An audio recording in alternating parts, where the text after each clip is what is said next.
Alright everybody out there, here we go with the Pro at Cooking video that I was going to do the other day, but ran into some major hang-ups.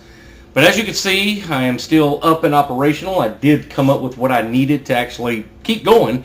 So here we go with this. What I'm doing is a little bit different than what T2 did the other day. I had about the same idea, and I was going to show you pork, bacon wrapped pork loin, but I couldn't find any pork loin on sale, and I'm trying to make my EBT stretch out as far as it can. Right now it's about $2.69 a pound. I try to catch it when it's about $1.99 a pound for the whole ones, and then have the butcher cut it up and make me a roast and then some pork chops. But let's get on to this dish right here, and later on, hopefully, if all the moons and stars stay aligned for us, I'll show you that bacon wrapped pork loin, which is awesome. And I always have those cut kind of thick and then stuff the pork chops with either some block cheese or mushrooms or something like that for the inside, and that way you have a whole gambit of flavors going on. Man, my mouth's watering just thinking about that. But here we go with this. Let me explain this real quick because the oven is preheated and ready to go. It just beeped right before I started the camera up. What I've done is I've taken some chicken breast. Let me kind of get this centered up so you can get an idea. I'm not going to pick my camera up because it's acting really funny. But I seasoned up some chicken breast here with some salt, some cracked pepper, and some onion powder. I'm not going to put any garlic or anything else on it because if you put too much, it kind of kills the flavor of the bacon, in my opinion. So I just ended up with some salt, pepper, and onion powder on the chicken breast, wrapped it up with the bacon, as you can see right here, one piece each of some thick cut Wright's bacon. That is my absolute favorite. And being bacon is so high dollar, one piece is going to have to stretch out, and that's exactly what I did, as you can see here. Now myself, whenever I'm baking something and wrapping bacon around it, I always use toothpicks. As you can see here, I have toothpicks holding in the bacon, and that's because whenever you're frying something, it sears in and crisps up way quicker than when you're baking it. And when you bake it and you have something wrapped, the bacon sometimes has a tendency to shrink up and fall off, and that's where the toothpicks come in to hold it on there. Alright, so let me go pop this in the oven, and what we're going to do is come back a little later and show you the side dishes that I'm going to do. And what I'm actually going to do there is I'm going to make some biscuits, or American style biscuits, for all my European fans out there. You know, they're totally different than what you guys have over there.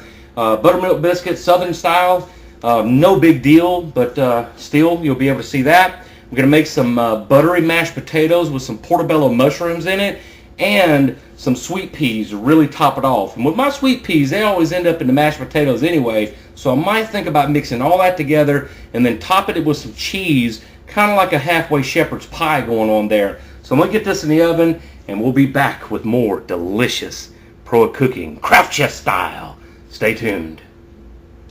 Alright, so here we have the finished chicken breast, just fresh out of the oven here, just a few minutes ago. And I'll actually, oh yeah, of course it's going to stick. I flipped it like 3 times, no worries whatsoever. Oh, there's one. And there we go with the finished product of chicken breast. As you can see, the bacon got nice and crispy around the chicken breast.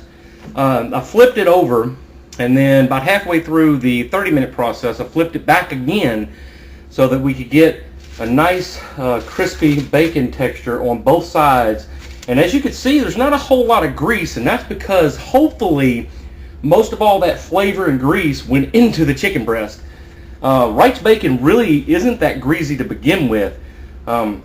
This is nice lean cut bacon. I think that's one of the reasons why it's so expensive. And as you can see right there for yourself, not a whole lot of grease to speak of with these chicken breasts. Now, to go along with this, I don't know how I'm going to finagle this, but to go along with this so far, what I have going on here, and I'll show you best I can. It'll be better whenever I plate it, but right now there are the buttery mashed potatoes with some cracked pepper, a little bit of salt, not a whole lot because I'm not a big salt person.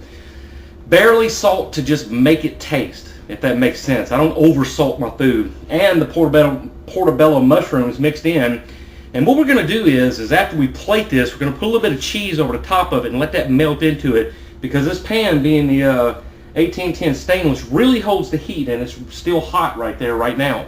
And to go with that, as the other vegetable side, we have some sweet peas with a little cracked pepper, a little bit of butter on top just to melt through, and that's pretty much the only juice that's in there right now is a little bit from the can and the butter that I put on top. So whenever the biscuits get done, they're in the oven right now, so I'm not going to show you that until it's done. We'll get everything plated up, come back and show you the finished product, and then through the miracle of time, we will be at that finished process. Stay tuned. And the reason why I didn't show you this, you know all about that. You know how to make, this is instant potatoes. I was doing it the lazy way. Didn't make fresh mashed potatoes and the canned sweet peas. This is how you could do an awesome supper on a budget. And I think the total of all this would equal up to about probably $6, maybe, tops. Because this was like 68 cents for the peas. Big old giant instant potatoes for like $2.68. The chicken breast, I got this big 5-pound bag for like $10, so, or was it $12? One or the other.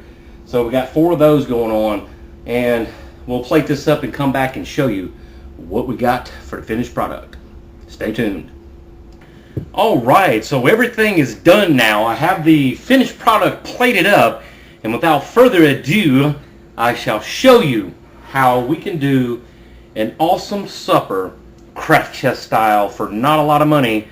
Actually, these biscuits here weren't much either, and this is what the biscuits look like with a lot of butter on them as well. This is what we call buttermilk biscuits for all our, look at the butter dripping off of it. Maybe I put a little bit too much there. Buttermilk biscuits, American style. I don't know what you call them over there in Europe. Pastries, I guess. We have our bacon-wrapped chicken breast here. We have some sweet peas. And we have the portobello mushroom buttery potatoes with some cheese over the top. And all this will probably get mixed in together before it's all said and done.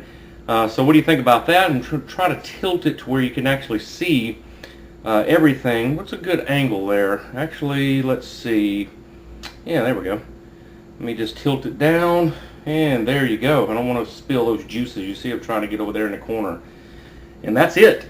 So without wasting any more time, let's try some of this. And you know, a lot of my friends, I've noticed, mess around with diet drinks and Kool-Aid and all this other watered down crap. I don't play. If you're going to eat some fat food over here, you just will get the full jolt of a nice, refreshing Coca-Cola.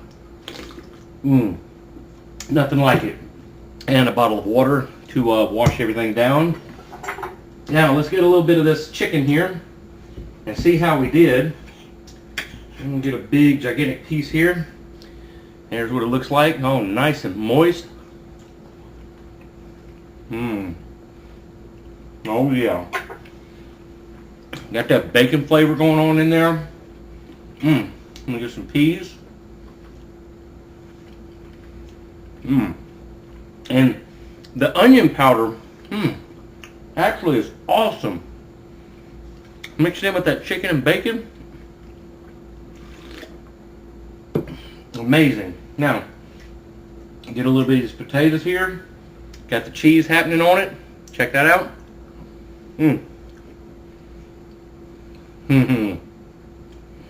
That's on time right there. And finally, these biscuits here, awesome. I love biscuits, especially breakfast with some bacon, eggs. Make a bacon, egg, and cheese at home. Most awesome. Oh yeah. Oh yeah. I gotta cut this off because that's too good to put to the side. Got some Fringe to watch. I watched House. House really kind of was blasé. Deadliest Catch, I watched it while I was cooking. Is it just me, or does Deadliest Catch suck this year? Ever since Captain Phil Harris died, I just totally, everything is just over-dramatized, even the music this year. And Fringe just totally flipped the script on us this week, and I got to go back and start that over because while I was fixing the plate here, they're in 2026 now instead of 2011. So I got to start that over. So here we go. One more look at the food here. And I'm going to throw down craft chest style. And everybody out there, stay tuned. Hopefully, if Murphy will leave me the hell alone, we'll come back with a pork chop dinner later on this weekend. It's a craft of the mind. Go out there and cook you something good. Man, I am so glad I went back and started Fringe over again, because they got to the part, I don't know how they do it. I just don't know how they squeeze all of it and make it make sense in their 1 hour time frame. I figured the season finale would be like 2 hours long, and it still may be. This one just said it was it's the only one I found to download. But check this out. I had to stop because it's getting exciting. Grocery store had Bluebell ice cream on sale for $3.99 for the half gallon. And Walmart had zingers on sale for $2, 2 for $4. So got me a zinger happening there. That's like my favorite little snack treat there.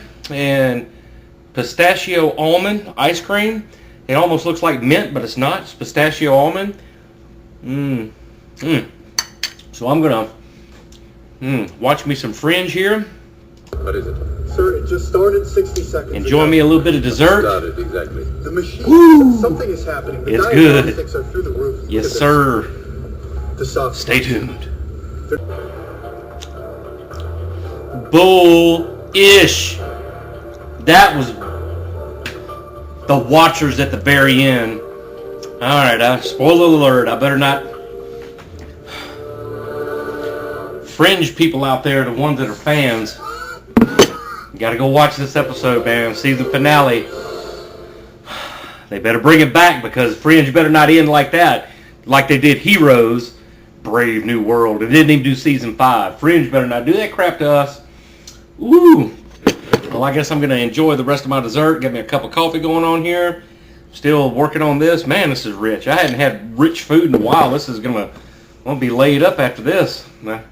Never had it so good. It's a craft of the mind, everybody. Worldwide. Go out there and have some fun. This is the end. End. Yeah. Man, cut, Ray. Truck driving, passed out Phantom 309 motherfucker.